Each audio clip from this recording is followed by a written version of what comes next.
While there is no clear-cut definition of a family roller coaster, the general consensus is that it's a ride that stands in that fine line between a kiddie coaster and a thrill coaster. For me personally, I tend to go by what the community widely considers a family coaster, and if a ride is very obviously a family ride, then there's that too. In my eyes, however, I think there are two distinguishable types of family coasters. The first would be something like Bombora at Lagoon, which is a rather tame family coaster, but certainly more thrilling than a kid's ride. The other is the upper scale family coaster, think Hagrid's at Islands of Adventure, which appears to be one of the more thrilling family rides out there, but I still think we can all agree that it falls under the family coaster category. So that's the best mini breakdown I can do for you guys. I hope we can all agree that the coasters on this list were in fact built for the family audience, at least generally. Before we dive into the list, I have to say that I haven't ridden every family coaster out there. Believe me when I say that this list is incomplete, and for that I'll be sure to update it sometime down the line. But with that being said, there's really only one more thing I have to add before we begin. I know I've said this time and time again, but these videos take a lot of time and effort to produce, so I'd really appreciate it if you could like the video and subscribe to the channel if you haven't done so already. It's truly motivating to see, and it's very much appreciated no matter what. But now I think we're ready to begin, so without further ado, here are my top 15 family coasters I've ridden as of March 2021.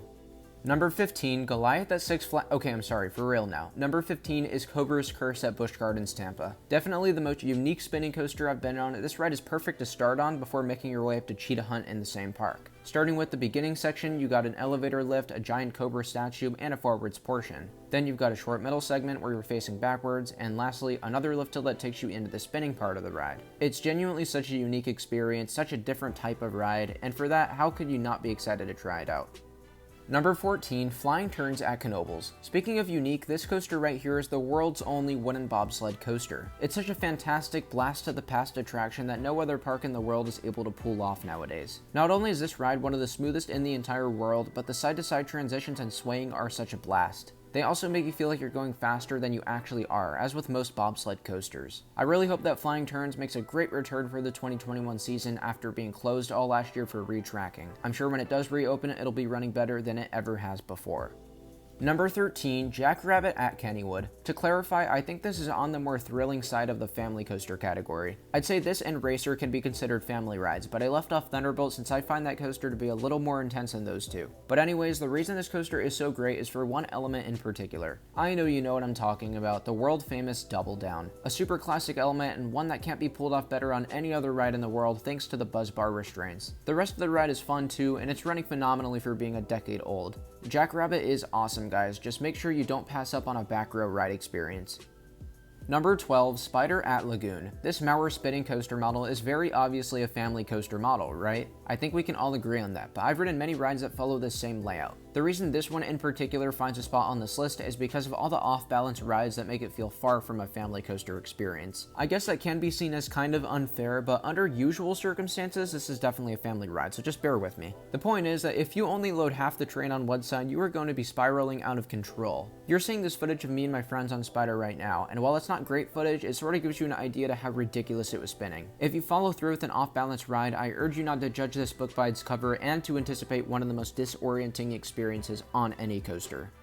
Number 11, Wooden Warrior at Quasi. Ah yes, the iconic Wooden Warrior. It's basically a meme for this channel at this point, but in all seriousness, this ride is fantastic. It literally maxes out at just over 30 feet, yet it still kicks so much ass. You've got so much airtime, so many compact transitions in a short but sweet layout. As of right now, this is the only family gravity group I've ridden, unless you count Switchback at ZDTs. But you'll notice that I left that off the list since I find that ride a little bit too intense to be considered a family ride. But hey, Wooden Warrior was the perfect gateway for the manufacturer's family coaster model, and trust me when I say that I can't wait to get on more.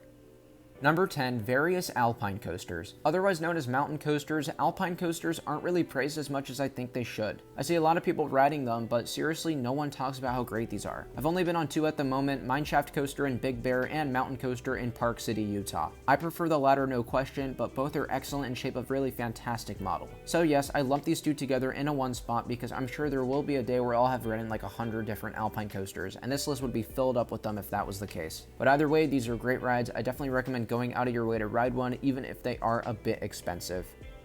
Number 9, Space Mountain at Disneyland. Space Mountain, man, where do we even begin? Probably the most famous, most well-known coaster in the entire world for a bit of a cringe-worthy reason, but I still think this ride is fantastic. I can't believe I used to not be a big fan of this thing, because everything about it today is just great. I love the speed, pacing, theming, soundtrack. It's just a great ride for this park, and it's rightfully an icon. I definitely stand by the fact that this is a ride that's a must-do every single visit to the Disneyland Resort.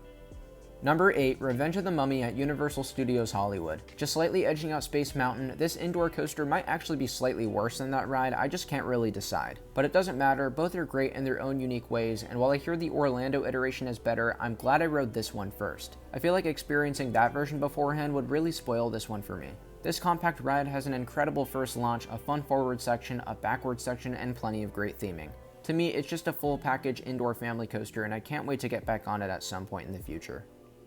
Number 7, Wavebreaker the Rescue Coaster at SeaWorld San Antonio. Come on guys, you couldn't tell me you didn't see this coming. With how much I talk about this ride and how underappreciated I think it is, I think it's only fair that I granted a spot on this list. A lot of you need to lower your expectations and recognize that Wavebreaker is in fact built for families. I understood that myself and still got a kick out of it. I thought it had a fun layout, some surprising launches, a beautiful setting, and just an exceptional family coaster experience. There's not much more I can add other than I'd highly recommend getting out to this park and experiencing this ride. Number 6, Gemini at Cedar Point. Is this a family coaster? Is it not? I don't know, but in a park like Cedar Point, this is definitely one of the lesser intense coasters there. With that dueling aspect though, I do think it's pretty fair to assume that this is a bit more geared towards families nowadays, even if it did take the heightened speed records when it opened. Gemini has a lot of great airtime, a lot of janky but fun transitions, and a solid ride time. What bad things can you really say about Gemini? It's like your typical Aero Mine Train but put on steroids. It's really a great coaster and an awesome supporting ride for this park. Number 5, Blue Streak at Cedar Point. Again, is this a family coaster? I don't really know, but I feel like more people consider Gemini a family ride than Blue Streak, but you see that doesn't really make a whole lot of sense because that ride has far crazier stats. I guess some might find it a bit rough and maybe that's it, but for me personally, I find Blue Streak to be perfectly smooth for its age. Not only that, but the classic out and back layout is still cherished by many, including myself to this day. I think it's great with a lot of fun airtime and some surprising pacing. I'll definitely be sure to get on this coaster when I'm back at Cedar Point, as the last time I rode it was in 2019. Definitely a fun ride, highly recommended from me.